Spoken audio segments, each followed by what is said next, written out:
Thank you guys for joining us for another episode of the Daddy Confessions. Today, I'm here with some good friends of mine, and we are going to talk about raising girls. I don't have any girls, so I'll let them do the talking on that subject. But first, we're going to start with introductions. First introduction, Corey, like to introduce yourself? Hey, my name is Corey Henry. I'm from Plainfield, New Jersey. Um, I have two daughters. I have one son. My son is 14. Uh, my youngest one is 1, and the other one is 4. Um, and I don't know what else you want me to say. That's cool. No, that's good. You started over. I don't. I mean. All right, Russ, you're up next. Well, thanks for having me, John. I'm Russell Fugit. I have 2 daughters, ages 3 and 6. I have my hands full. My 6-year-old gets to hang out with John's son, Trey, every day, which is a blessing. And get to hear all about that. So we can talk about that more offline, John. Have a strategic consultancy and knowledge network, Juma Network, focused on diversity, equity, and inclusion. And you can also check out Necessary Trouble Show at Necessary Trouble Show on Facebook and Instagram. Did 25 episodes in 90 days of social justice talk show at the intersection of sports and so politics and civic life. So it's great to be here to continue this conversation, which is very important. I know we're going to have some fun. Cool. James, you're up next, sir. All right. Hey, John. Thanks for having me. James Younger. I'm the father of 2 12-year-old, soon to be 13-year-old boys, and a 9-year-old daughter. And recently introduced a now 3-month-old Labrador Retriever puppy. So talk about hands full. I got that all. Small business owner. I have an IT security firm here in the DC area.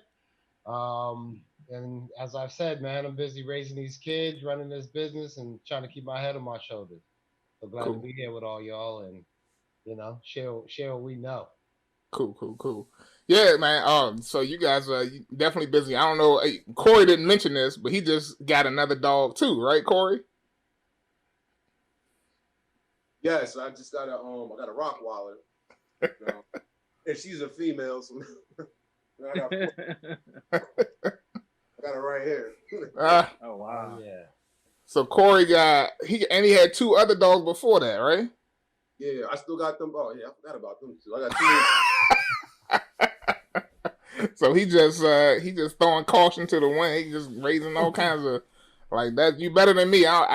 We just got a dog last year, and I'm not even sure that I really want it. But anyway, that's a whole nother conversation.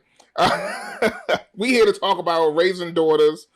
Something I don't have any experience with, but I look to you all to give me a idea of what it's like to raise little girls, young women, and in this day and age. And at the time of filming this, recording this, we're actually recording on January 22nd, and we just inaugurated our new president and our new first female vice president. So not only first female vice president, but first female person of color vice president as well. So, I think that one of the great aspects of this conversation, one of the things I wanted to talk about today was how is that affecting the conversations that you all are having with your daughters right now?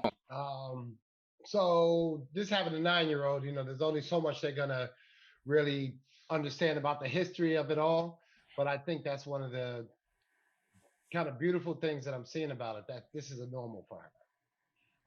Understanding that we had President Obama, right, before, our last representative in the White House, and now having, Kamala as our vice president, somewhat commonplace to her. And so the conversations that we've been having, quite frankly, have just been, to her is like, why is this a big deal, everyone, right? Right. I'm happy to educate her as to why, and happy that she, that context is there for her. And so that's really where it started. One is just understanding of an election and politics and laws and why kids bring a simplicity, right? That we kind of lose as we get older, right? So they're just like, if the law says this, why don't people do this? Or why are these things this way? But it's just it's been great to just really just really educate her on the whole process and to bring the context as to why it's monumental and historic, Right. as opposed to her feeling like finally, right, she doesn't have that weight on her shoulders. She just has this now natural expectation. Um, so it's been really good to see. Cool. What about you, Russ? Well, my girls, one of my extended family members sent these little Kamala Harris dolls for Christmas gifts. Oh, And wow. so they, we probably watch too much cable news in our house. You guys know I was a political science major. Those of you, John and two, James, you guys know. So I'm all, locked in and in tune. And so, of course, my girls being 3 and 6, they really know and articulate, Trump's out and Kamala Harris and Joe Biden, yay. Like, so they really have been paying attention and following along. And my oldest Paige in particular was like, she looks a lot like me. And I know it means something to them. Of course, like James said, they don't understand the history and they don't really have the reason to ask questions about it, interrogate it yet. But for them to still see it and to understand its importance in this time has definitely made an impact on them. And the thought of thinking of the next 4 years of Vice President Harris being on the scene, and for the rest of, for many years to come, even beyond the next 4 years, that she'll be a prominent figure in American life, it's very important and will continue to be important for my girls. And it's exciting for me and for them. Corey, what about you? Any conversation? I know my nieces, they're a little young for that right now, but any conversations? Well, Any? I took off of work that day because I just felt like this was like really, really important, to watch this. I mean, we had it on CNN all day, and my daughter, Corey, she just kept coming back and forth like, Daddy, what's this? And I said, this is history right here. I mean, the first Black vice president. I mean, this is beautiful. I mean, and she was just like, wow, just going back and forth. And I mean, it wasn't really that much to talk about, but just to see it, experience it, and it was, it was good. It was good. So. Yeah, no, I'm with you on that, and this and I what, so we're a couple minutes into the podcast now, and everybody else has introduced themselves, but I don't think I've actually talked about my connection to everyone, right? So James and Russell and I went to college together. They're much older than they're a couple years older than me. You know what I'm saying? Guys I always looked up to. And Corey is my brother-in-law. So so Corey and I have been going through family things with our wives who are sisters, and our kids growing up together and being very close in age. And so that's been a kind of a cool thing to see. So I understand, from where Corey is, there's not a lot you can necessarily say to the kids about it, and the same thing that you all said, not a lot you can say to the kids about it. But just like James said, the idea is that they're seeing it, and for them it seems commonplace, and we know, that was definitely not commonplace growing up in the 80s. You know what I'm saying? Growing up 80s, 90s, like if you saw Black people in the government at all, that's why in DC, Marion Barry was like mayor for life, because it was such an anomaly, right? So here we are right now, in a very important moment in history. First woman vice president, woman of color vice president, and it's amazing. It's amazing to see that going down, and I think the kids will always see it as something that is just should be. You know what I'm saying? Because that's what they know. Let me ask you all again. I look to you all for answers to this, because my wife told me we're done, to and through is what she said. So we got 2 boys, we're done. That's it. if you all, so I know some of you all have sons as well, but when you first heard that you were having a daughter, what did that mean to you? Like, what kind of went through your head when you first heard that you were having a daughter? I tell you what went through my head. I was like, oh man, I'm in trouble now. I said, I must have did something wrong. What did I do wrong? I was good with my son. Like, I got a daughter. Now I got two daughters. So I was like, oh man, I got a daughter. I got to watch out now. Well, we'll get into, later on, but I was, man, I got a daughter. Oh man, I got a daughter. So. What about you guys, James? All right, Russ. Now I say for me, I mean, I was just excited to be able to be a dad, when my oldest was coming in. I don't know. I think I've always, looked up to Obama. I looked up to have two uncles that have only two girls and four girls. And so, for me, I think I was just excited. It wasn't really like I didn't have a strong preference per se. But I was just excited. And I knew that, she would be a daddy's girl. I just knew, I knew I'd be wrapped around her finger. And I think that's the case with both of my girls. My wife let them get away with stuff that they should not be getting away with.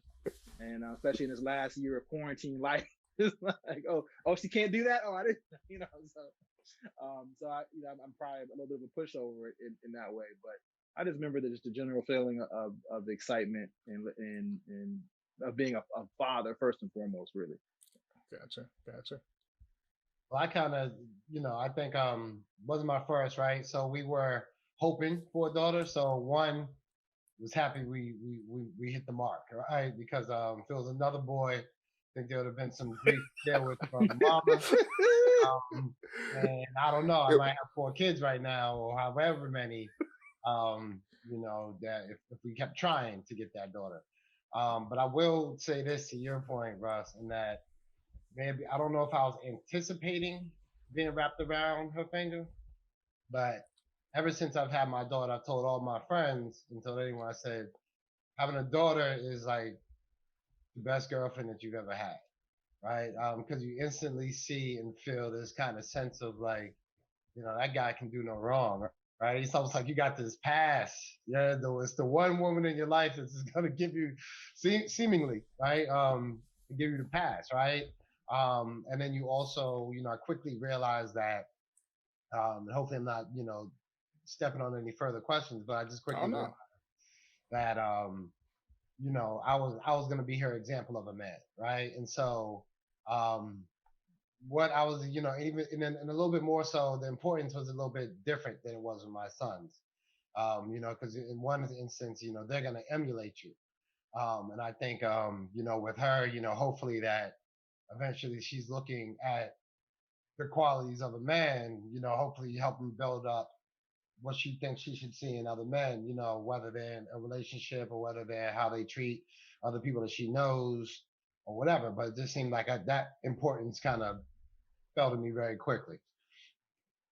Yeah, no, I completely understand that. It's interesting to hear that aspect of it, because I think that you are, and I had this conversation, a similar conversation to this when we talked about raising boys. When I had a conversation with some guys about raising boys, is that like we are their representation of what the world, what they should look for someone in the world, right? So like as they get older, they should look for men who are like their fathers, right? And that's a really important thing. And you also want if you have sons, you want your sons to kind of grow up understanding like how hard you work and the things that you do, and be the man that you are, or be a better version of the man that you are in some cases, right? So so those are all aspects of it that I think when I look at being a father, I'm like, I know I'm not perfect, but I need my son to understand that I'm trying my best, and I want them to try their best and be better than their father. And I assume it's the same thing when you have daughters. You want your daughters to find somebody who's better than equal to or better than daddy. So, Yeah, so definitely want to set the bar high. yeah, absolutely. And so I saw a meme recently, or it was a little video, it was like a little video clip that I thought was funny, and it reminded me. I was like, oh man, I'm about to have this conversation with these guys about raising daughters, and I thought it was kind of important to kind of keep it in the forefront of my mind. They were doing a gender reveal party, and the dad was like all gung ho. He's like, I know I'm having a son. I've been dreaming about having my son. I'm taking to the barber shop. We're gonna play basketball. Blah blah blah blah. And then he pops the balloon, and everything is pink.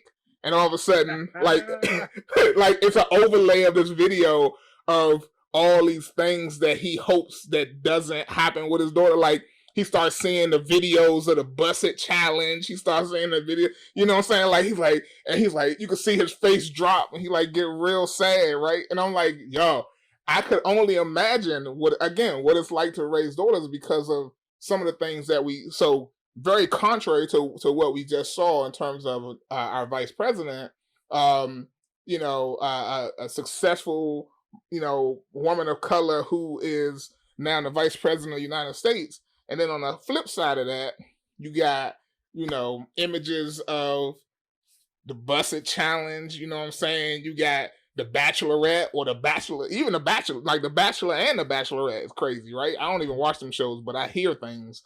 I don't watch. Housewives. I don't watch none of them shows, but you hear things like that, and those are the things that you got to worry about for your daughters, right? Like, how do you guys worry about the things that your daughters are taking in terms of imagery, and B, what it's going to be like when it comes time for them to date boys? I mean, I'll say this: I have 4 older sisters, right? I have a wife, and whereas I think those initial fears are there, like, oh, we don't want them to any guys, like, with all of y'all were 20 something at one point, right? I still am, y'all were. But with that being said, it's like I kind of had to let go of that and say I need to understand and raise her to be kind of confident, strong, and understanding, because there's this whole concept now where women are empowered by a lot of the things that back in the day we're going, oh no, you can't do that, right? We're all kind of behind the scenes, we're all for it, but then if it's your daughter, no, right? And so it's like, take for instance, if you're offended by the imagery and the persona of Cardi B, right? So you can't. I'm like, I can't shield my daughter from these things that are out here in the world, right? Because if I try to lock that away from her, she's gonna find that, and then that the allure of the taboo probably makes it even more of an influence. But you also recognize that someone in that position is a successful entertainer, right? And has parlayed whatever industry they were in, whoever they were, there's talent associated with that person, and you have to understand, kind of recognize, like, you don't have to be that, but you do understand she on some level is empowered, right? And so it's just this balance, man. To me, it's this scary balance of, like, you got to know what's out here. You got to know the expectations of me as a dad and what I expect that my, her aunts, my wife, and all the other women in her life are going to provide those other positive images, influences, decision making. Because there's going to be a gap there, from a gender standpoint. Us as men and them as young girls, there's going to be some disconnect where we just don't get it. So I think I've been relying heavily on on the other women in her life to make sure that those fears that I have are, kind of get handled, right? Corey, any thoughts on that? Well, when you talk about like the Cardi B and stuff like that, it's funny you say that, because I mean, I like the song, I like the videos, but I don't want my my daughter watching it, Yeah. and it's crazy because the song will play in the car and she's singing and it's like, I want to turn it to CD 101.9 or something like that. But again, you can't hide it from them because they're gonna find it somewhere else.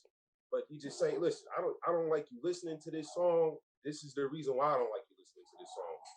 and like stuff on TV, like the Atlanta Housewives and stuff like that. Sometimes my wife might be watching. I'm like, don't watch that around her. But again, sometimes you can't stop it. But that's not what that's what I don't want you to be. I don't want you to do certain stuff like that and try to I don't want to avoid it, but it's going to be there. But it's I don't know.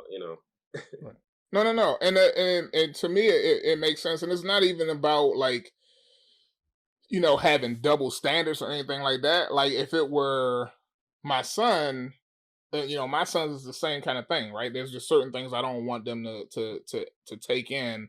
You know what I'm saying? At this age, I think we have to try to be very cognizant of like the things that we are allowing our kids to take in, and being ready to have the conversations with them about things that they may hear. Like kids hear stuff at school. You got to have conversations with them about things before before you thought it was time to have those conversations, and it doesn't make you don't want to make it about shame, right? Like, because it's not about shaming anybody's body or shaming anybody for doing what they're doing. It's about just wanting your kids to understand that whole process of why people are doing what they're doing, and should you choose to go down that right route, like, I still love you, you know what I'm saying, but I want you to understand what I think is appropriate for the people who live in this house, kind of And thing, you right? know what? So And it's even crazy because like everybody's talking about Cardi B because she stopped her daughter from watching her videos and listening to her songs. But she said, listen, I don't want her listening to it, but I'm still making. I got to make my money. This is my profession. This is right, this is what I do to make money. But I don't want my daughter watching it. I don't want her listening to my music. right. So No, that's a good point. And I mean, she's making art, right? right, You know what I'm saying? yeah, For lack of it's so she's making, and that's Some things are for adults, and so right, I'm not, there's no knocking that. And I think there's, just movies and all that we don't want them to watch because of their age. But I mean, I even say at one point, I'll make it the point another way is like, at one point I'm asking my wife, why do you let her dress that way? Right? My daughter, and she's 9. She wasn't doing anything. She was putting on same old leggings, or she put on those shorts they all put on, and a little shirt, whatever t-shirts and all that, summertime, whatever. And I'm like, oh, she got too much skin hanging out, all this stuff, right? But right, and my wife and my sister told me because she's comfortable. She's not doing it. She's not there, right? She's not out here wearing this because she's trying to attract anything or whatever. She's out here so she can go and play, right? And she's comfortable, right? And I'm comfortable with that as a mother because I understand what it is, and she knows my expectations, how she's supposed to, you know, be and all that. But I can. That's that because in my head it's one of those things where it's like, modest, and you won't want your daughter. She's 8. She's trying to go jump in the mud with the rest of the kids for real, right, or not be hot when you go outside. Um, and so, but that was something as a dad where I was, I got all protective. I got all, you can't do that. I don't want her thinking she's Cardi B, but she's like, she ain't doing that. She saw the shirt at Target and it's a little rainbow on it, and got the sleeves out, so you got your sleeves out or whatever, or right, right, so the stuff I had to learn that I don't think I've ever questioned my son's clothing, right? Other than you ain't supposed to wear those Nikes with those Adidas sweatpants, man. We're gonna do the whole shit the right way now. Right? that, that was like, it. you can't do that. That is a cardinal sin. You know what Uh, I'm saying? You can't. right. So, but but again, it's just, and again, I learned to be equal, right, in my standards for them, and um, just manage that, right? Learn. Right, right. That's that's Yeah, on point right there. I hadn't even thought about that. So yeah, you said it, James. It's about standards, and definitely, I think I've definitely in the last year having so much more time to process so many things around gender and race and raising children and being in the house and quarantine and all this stuff. I Mhm. think definitely learn that there's old ideas and thoughts that were placed on girls and women how they're supposed to be. And as they get older and their bodies start to develop, it's I'm already preparing myself to make sure I don't fall into those traps of putting that same pressure on them, while also helping them to understand appropriately for their age the world that they're in and how to interact with other people, and how to and how to protect themselves, especially for all of our children. But I think for girls, obviously as a father, you have that I think particular emphasis. So it really is about standards, and then just trying to, as an age appropriate way, not shelter them, but expose them in increments, and be able to explain to them at a language and a level they can understand, how those standards match up to what they may have heard, what they may have seen somewhere, or what they may even have experienced. And so I think really the key where I think is it comes back to all you guys touched on is standards and values So and how you communicate those. yeah, for sure. And I think you all have done a great job on touching on part A of my question. But what about part B? And I know for Corey and for Russ, on some level, y'all a little bit further away from it. But what about when boys come into the picture? What does that look like? Feel like? What do you think? Where do you think you might fall out on this whole thing of your daughter's dating? Well, I tell you what, when I'm driving down the street in certain areas and I seeing guys with their pants hanging, I be like, this is what I don't want coming to my house right here. This is no. This is what I don't like. But I don't even want to even think about boys right now. I'll wait for that. I'll wait for that. Yeah, it comes quicker. It comes quicker than you think, though. For real. Yeah, and it's funny because like when I was I was out yesterday, me my daughter and I, and we was walking, and I told my daughter, I said, if you ever have a boyfriend or if you ever go on a date, the guy is supposed to walk towards the street. And she goes, why? Yeah, I said, because if a car, hops the curb, he's going to take him out. And you coming home to daddy. Now, the truth of the matter with that is, though, let's be honest. If a car hopped the curb, everybody going down. And it's funny. So as soon as we left the store, I started walking towards the side of the street, and she started walking on the side of the street, and then she's like, "No, Daddy, you're supposed to do that." So now that's something that she learned, and she don't forget anything. She doesn't forget nothing. I think. I mean, it sounds like the point though we were saying before is like we're gonna have to be that image, and I've thought about it, what is it like? And I saw something the other day where someone said, my Twitter, these silly things, but someone said, if if my son rings the doorbell and you sitting in there with a shotgun in the living room, that's not cool, right? When my son comes to pick up your daughter, you sitting in the living room with a shotgun and say bring home at 11 o'clock. Yeah, that was always funny. We've always heard those stories, but you're not going to threaten my son. I thought about that, and I was like, you know what? If I do feel like I gotta, pull that flex, maybe you shouldn't be going out here with him, right? Because I think what I need to teach her is how to handle, the relationship you're in, right? Don't bring any fools home, right? Make sure you understand if the cat is a clown or not, right? And not that we all ever had that answer, but I'm already in my head that I can't go out on every date with her. You know what I mean? And I don't really want to. I want to sit in the house and watch my game. So it's gonna come, right? So I'm hoping I can instill enough sense,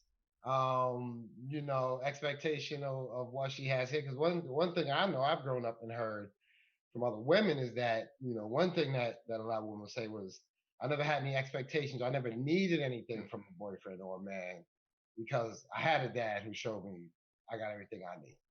So I wasn't out here running around just trying to, get with any guy who thought he was flashy or was whatever, right? I didn't need him to validate me. Right? I was comfortable who I was. I knew I had a strong family or whatever, people behind me. So I'm trying to get that right. So you can go out here in the world and make responsible decisions, and do the right thing. Well, I just want all y'all to know that if we need to reenact that scene in Bad Boys 2, I got your back. I'm available. I just gotta take it off the table completely, but that's the infamous Bad Boys 2 scene. When dude comes to you look like you're 30. What do you think? What? Yeah, I can't wait. So that's what I think about. But I think, James, you nailed it. It's really about how do we have a relationship with our daughters where we're we can demonstrate. Obviously, we got to be the father, but we can demonstrate what it's like to be a friend, right? And I think for any male relationship they have in the future when they're teenagers or adults, the foundation of that needs to be and should be certainly when they're teenagers is a friendship. And so how does that work? What does that look like? How can so having those daddy daughter dates, having those daddy daughter outings, having that time to play and do stuff and play. We play board games and Legos. We've done so much of that in the last year being in the house so much. It's really giving me more time to invest in them and to just be a friend and be a buddy and have fun and teach them what that's like and to have conversation.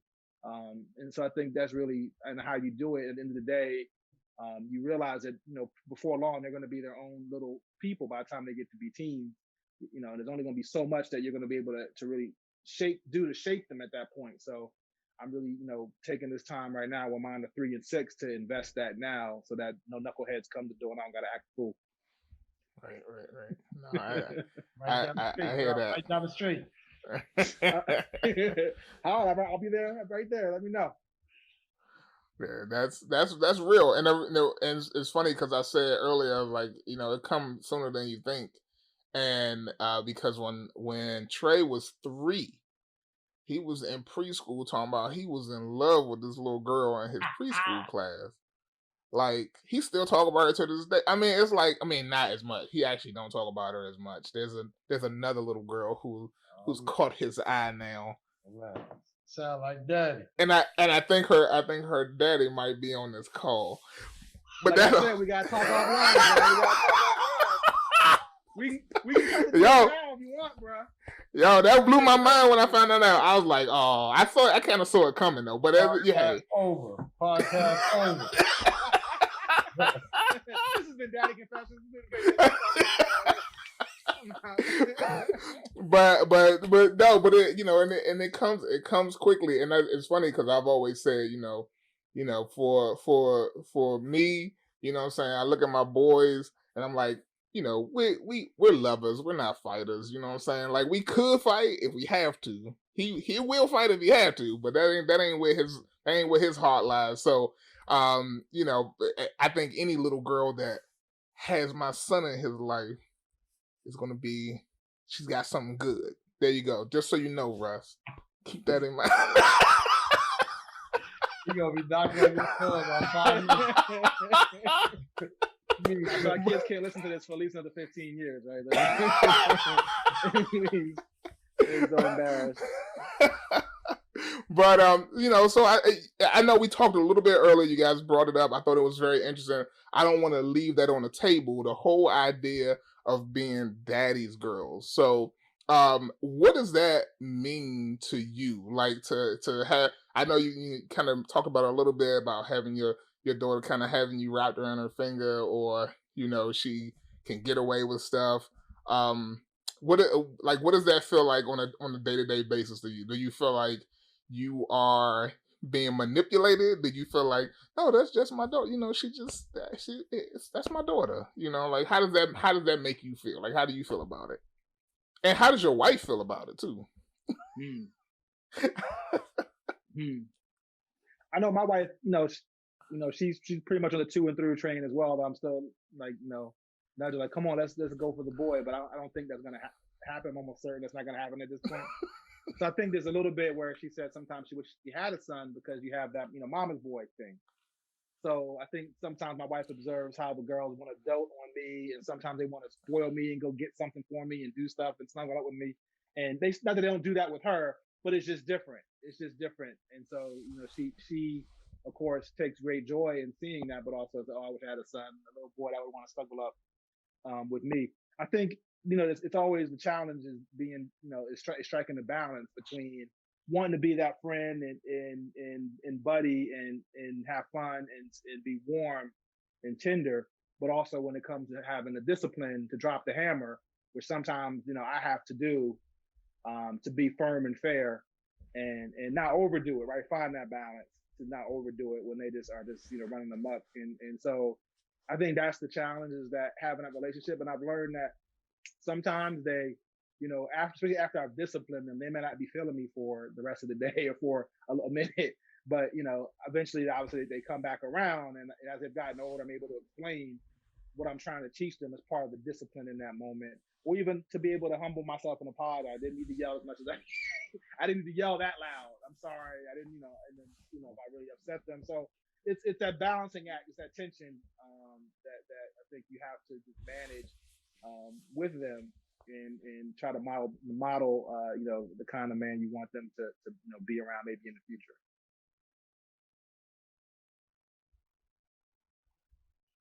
I'm completely, being taken advantage of.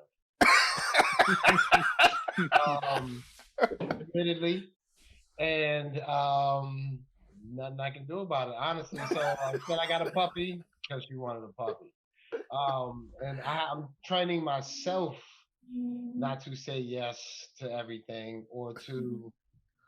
There was probably a point in time where I was, she's upset. Y'all leave her alone, right? I'm doing all that. I'm doing all of that. Shame. But I'm also happy to go to my baby girl.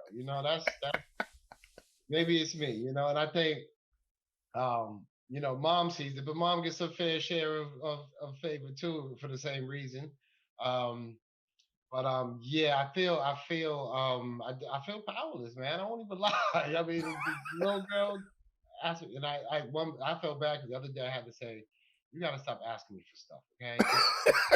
it ain't that you can't. It's not no, you can't have it. It's just please don't ask me for nothing. Christmas, you did the whole thing, man. Just Christmas. I said, you know what? I said, don't ask me for nothing else until your birthday. Her birthday is the end of June, right? Last day, June 29th. Don't ask me for nothing until June. That lasts about all of a day. Right? Right. The next day, and then here I go today. I said, oh, I gotta look at all the list you wanted to redecorate your room. We need to go through that, right? Here I am falling for it, right? Again. So I'm trying to get better. This is my confession.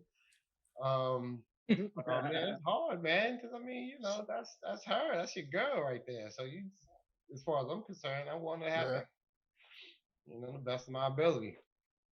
So it's tough. I hear that.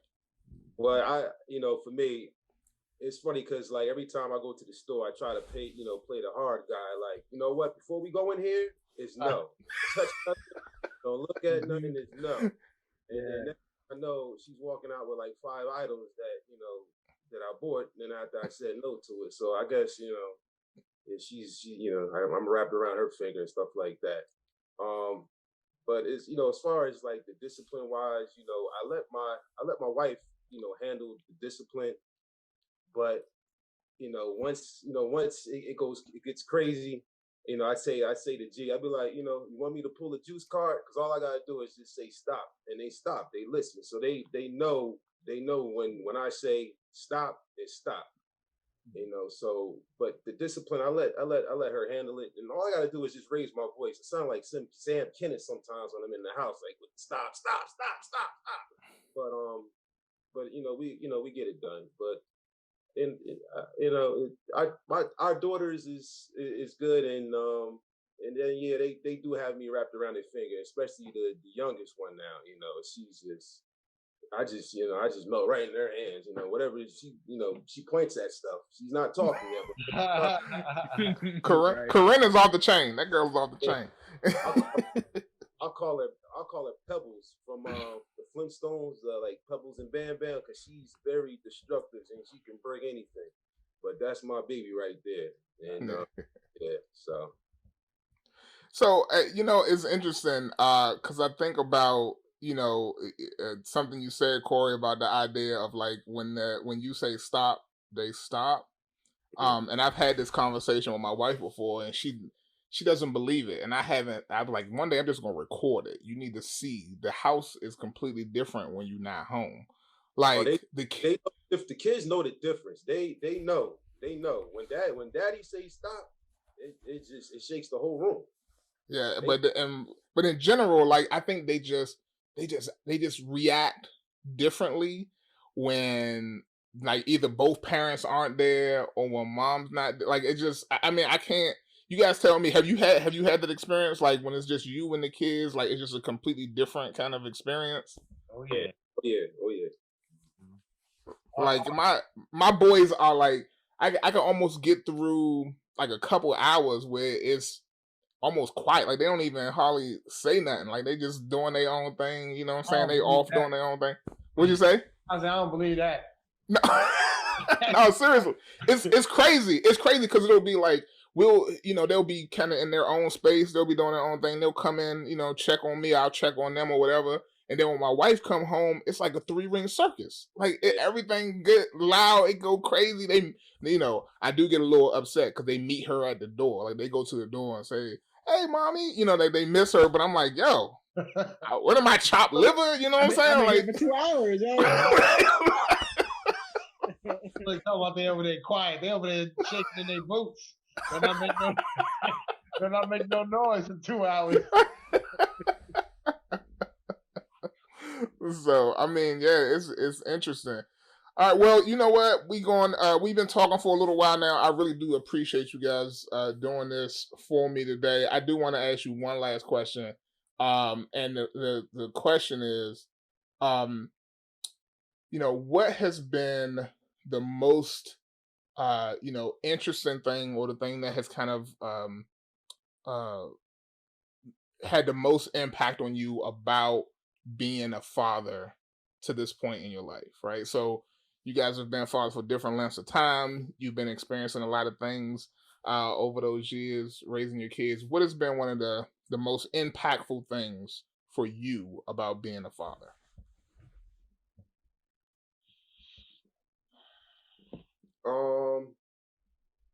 Well, you know what? Since this is a confession, you know what? For me, like I said, my daughter, especially Corey, she doesn't forget anything, you know. And this past summer, this is a confession. I was, I had a couple drinks, and my daughter seen me drunk, and the next day she told me, how I was acting, and that really bothered me, to the point where I haven't had a drink ever since that day. Wow. So, I don't know. It's just the impact. I would never do that again in front of any of my kids. I would never do that again. And that really bothered me. But it just I don't want her to have a man like that, to be drinking and stuff like that, because I was out of character. And it really bothered her, because she told her, like, mommy, daddy, did X, Y, and Z, and he was acting this way, and I would never want her to see me like that again, and I don't ever want her to meet a man like that, you know. So I'll probably say a little bit more. I'll let somebody else talk. Maybe something else will pop in my head. Man, But that's real. That's real though. that's one thing that I don't ever want my daughter to ever witness again. Not for me or her to deal with any man like that. I don't know if that answered your question, but I just No. That was thank you. You know what? Thank you for sharing that, because Yeah. seriously, that's a very real, like, moment that I think we all go through with our with raising kids. You know what I'm saying? Like those moments where you are doing something or something happens that is, out of character, or is just a little bit further than you had ever planned on going, you know what I'm saying? And you don't realize it until you in the moment, like how much that impacts your children, you know what I'm right, saying, and their upbringing. And I think about that all the time, because I talk all the time with my therapist, and on the podcast here, about things that I experienced growing up, you know what I'm saying? And those are the things that have different impacts, different ways it shapes how you see the world, like right down to like the way that you feel about yourself as it relates to other people. And so when you can find that early on, those moments, you catch yourself in those moments where where you are out of character or you yelling at the kid more than you expected to, you know what I'm saying? And you can kind of step back from that, evaluate yourself, and have a conversation with your kids, when they're appropriately old enough for what, like, in those moments, right? Like, so like with Trey, there are oftentimes, as Russ said before about yelling at the kids, like I have to remember to go back and let him know why I was upset. You know what I'm saying? And so, because I have an explosive, like it's gotten better, but I sometimes I would explode, like just off the handle kind of thing. Not like throwing nothing like that, but it's like I go from 0 to 60. You know what I'm saying? So I have to remember, like, got to step back from that and then explain to Trey why I'm upset. Explain to Wyatt why I'm upset.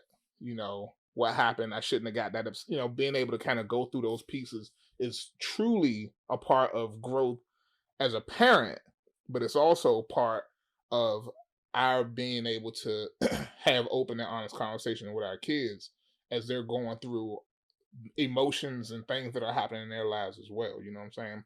So no, I appreciate you sharing that 100%. And you know So what? And another thing, like with me growing up, like my parents, the way of disciplining was always hidden. And I said that's one thing that I would never, do to my kids. I do a lot of yelling. I picked that up from my parents, but hitting, that's just, it's something I don't want to do, So, but it's I'm still learning as I'm going. I had a son before I had my two daughters, and like I said, my son is 14. I made a lot of mistakes with my son that I know that I'm not going to do with my daughters. Unfortunately, my son doesn't, he doesn't live with me. He lives with his mother. But it's a growing process with me, with two daughters, So, and I take some advice from some of the guys, from my job. I'm a firefighter here in Plainfield, so I'll be listening to some of the stories that they be telling me, like the older guys and even the guys that have the same kids, same ages, as my kids, and it's just like wow, So it's it just I'm still growing. I'm still growing in life. right, it's real. It's real. Yeah, I think for me, I mean, my parents separated and divorced when I was 2, so similar. Like, knowing what was lacking in my childhood, and wanting to, not having a father there every day, and wanting to make sure I show up every day, is definitely a driving force. I think the big word for me is been patience, and learning to be patient. So remembering, they're 3 and they're 6. Yeah. And that, I've been told I use big words sometimes, and I gotta, like be like back it down and make sure they understand what I'm trying to give them or explain to them in the moment. And especially, people say, how are you doing during the pandemic? I said, I live with 3 females. We're doing, I'm balancing all the feelings and emotions and desires and frustrations and then also my own, and trying to remember where everybody is in my home, and having two daughters.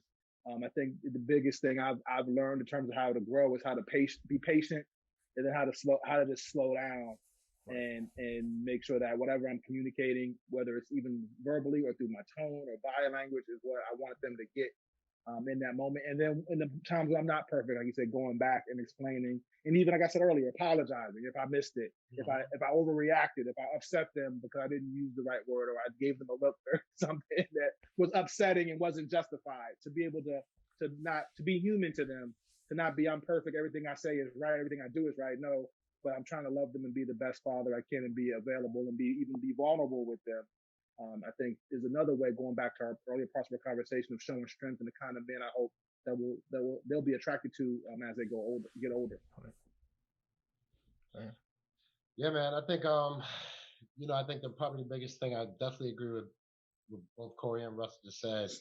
But just the influence, I think that's one of the points you touched on, Russ. But that's what I kind of learned early. That's been most kind of I don't know, say aha-ish to me, right? But like, wow, like, my sons pick up to some extent the hobbies I picked up and introduced them to, right? All of my children, right? And like you said, if I come in frustrated from work one day and it ain't a good day, that vibe, their day turns bad, right? Or they're on pins and needles, right? Or Right. if I get frustrated about whatever, or if I'm happy about something, right? But what I realize is just the influence that I had over them, right? And how much they look to a dad in certain ways, because I see how their mother treats them and how they rely on her, right? And what they ask for and what they, kind of almost the same thing I look for, just about, right? You look at your wife and whatever for certain kind of supports and stuff. But I realized that as a dad, there was a lot of that there for me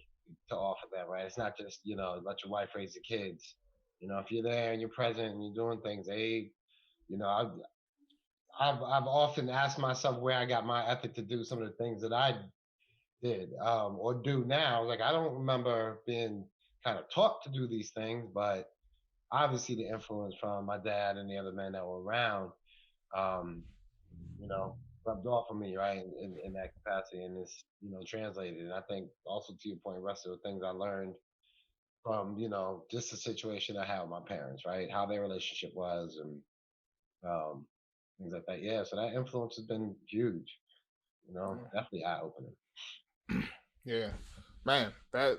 Thank you guys so much. It is. Part of the reason why I do this podcast is because it allows me to intake more information about my journey as a father. You know what I'm saying? Like the opportunities that I need to take to think about how I'm doing things, what I can do differently, what I'm doing okay, and understand that there's still a lot to learn. I actually had another friend of mine on one of the episodes. We were talking about growing up without fathers, and he told me that his daughter's almost 10, and he's like, I'm just now realizing, you know, I'm a father. Like I'm just now feeling like I'm hitting my stride with it. You know what I'm saying? Like, Mm. and I thought that was very interesting to hear him say that. And I think that is always, it's a learning process. We learn until the day until until the day we are not on this planet anymore, and that is an important part, and it's something that I think is important to remind our kids of, right? Like it's you always learning, it never stops. So, thank you guys so much for joining me today.